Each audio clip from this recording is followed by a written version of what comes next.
হে Brian, কি অবস্থা তোমাদের? কেমন আছো তোমরা? আশা করি তোমরা সকলে অনেক ভালো আছো। তো আমি আজকে আবার নারুটো শিপুডেনের 21 নম্বর এপিসোড নিয়ে চলে এসেছি। তোমরা যদি আগের 20টা এপিসোড দেখে না থাকো তাহলে এই ভিডিওর ডিসক্রিপশন বক্সে থাকা নারুটোর প্লেলিস্ট লিংকে ক্লিক করে আগের এপিসোডগুলো দেখে নাও, নাহলে এই এপিসোডের কিচ্ছুই বুঝবে না। আর চ্যানেলে নতুন হয়ে থাকলে চ্যানেলটি সাবস্ক্রাইব করে রেখো। তো আমি আছি তোমাদের সাথে অথই, বেশি কথা না বাড়িয়ে মশলাদার বাংলা এক্সপ্লেনটি শুরু করা যাক। তো এপিসোডের শুরুতে আমরা দেখতে পাই সাকুরা তো আগের এপিসোডে শাশুড়ির বডি মানে হিরুকার বডিতে পাঞ্চ করে ভেঙে ফেলেছে এবং তার ভেতর থেকে বের হয়ে এসেছে আমাদের শাশুড়ির আসল বডি। অন্যদিকে তেমারি ও তার টিম দৌড়াতে দৌড়াতে কাঙ্কুরোর কাছে যায়। কাঙ্কুরো বলে তাহলে যাওয়া যাক। চিন তখন আবার শাশুড়ির কাছে চলে আসে, যেখানে শাশুড়ির বডি একটি কালো চাদরে জড়ানো ছিল। শাশুড়ি তখন তার হাতের ইশারার মাধ্যমে হিরুকার মাথা থেকে আবার পয়জন ডার্ট বের করতে শুরু করে। কিছুক্ষণ পর মাথাটি এবার সত্যি সত্যি ভেঙে যায়, মানে হিরুকা এবার শেষ। তখন শাশুড়ি বলে খুব ভালো, আমার আগে থেকেই জানা উচিত ছিল যে তুমি এই চাল চালবে, এজন্য এই বাচ্চা মেয়েটা আমার সব অ্যাটাক থেকে বেঁচে যাচ্ছিল। হয়তোবা তোমরা কিছুই বুঝতে পারোনি, আমি তোমাদেরকে বুঝিয়ে বলি। এখানে লেডি চিও সাকুরাকে পুরো পাপেটের মতো ব্যবহার করেছে, মানে লেডি চিও এক জায়গায় দাঁড়িয়ে হাতের ইশারার মাধ্যমে সাকুরাকে কন্ট্রোল করছিল আর কি।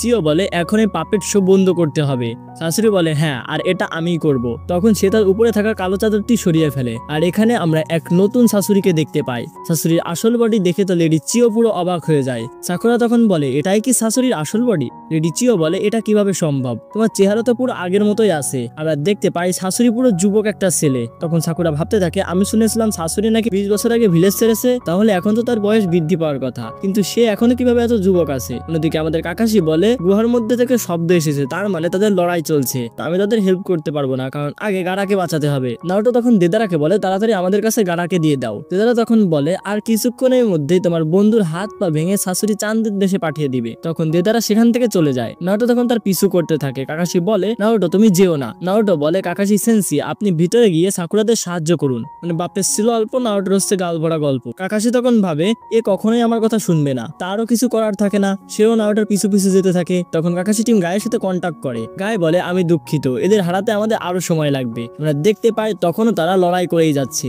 নিজে এখনো ফাইট করছে তার ডুপ্লিকেটের সাথে। টেনটেন বলে এর মধ্যে তো আমার মতো স্কিল আছে, তাহলে আমরা একে কিভাবে হারাবো? রকলি বলে আমাদেরকে আরো শক্তি প্রয়োগ করতে হবে। দেদারা বলে বুকের পাটা থাকলে আমাকে ধরে দেখাও। অন্যদিকে আমরা দেখতে পাই তেমারি ও কাঙ্কুরো তাদের টিম নিয়ে টিম গায়ে এবং টিম কাকাশিকে সাহায্য করতে যাচ্ছে। তখন কাঙ্কুরো বলে থেমে যাও, আমাদের একটু জিরিয়ে নেওয়া উচিত। তেমারি বলে তুমি কি পাগল হয়ে গিয়েছো নাকি? কাঙ্কুরো বলে আমরা শত্রুদের সাথে লড়াই করতে গিয়ে দুর্বল হয়ে যাব, তাই আমাদের রেস্ট নিতেই হবে। তখন তেমারিদের টিমের সবাই বলতে থাকে রেডি তেমারি, উই আর সরি, আমরা আর চলতে পারবো না। তখন একজন শিনোবি বলে না, আমাদেরকে রেস্ট করলে চলবে না, কাজেকাকে বাঁচাতেই হবে। এবিজো বলে না, ভেবেচিন্তে কোনো কাজ করা যাবে না, সবসময় ভেবেচিন্তে কাজ করতে হবে। কাঙ্কুরো তার জলদান্ত প্রমাণ, তোমাদের অবস্থা দেখো। আর তোমরা কি জানো আমরা এখন কোথায় আছি? একটু ডান পাশে ঘুরে দেখো। আমরা দেখতে পাই যেখানে টিম কাকাশি এবং আকাশচুকি মেম্বারদের ফাইট হয়েছিল সেখানেই তারা দাঁড়িয়ে আছে। এবিজো বলে আমরা এখন আকাশচুকিদের এরিয়ার মধ্যে আছি, হতে পারে রাস্তায় অনেক ট্র্যাপ বিছানো আছে। তোমরা যদি এরকম দুর্বল অবস্থায় যেতে চাও তাহলে ওরা তোমাদের রাস্তায় শেষ করে দিবে, তার থেকে ভালো তোমরা একটু রেস্ট করো। আমি ততক্ষণে তোমাদেরকে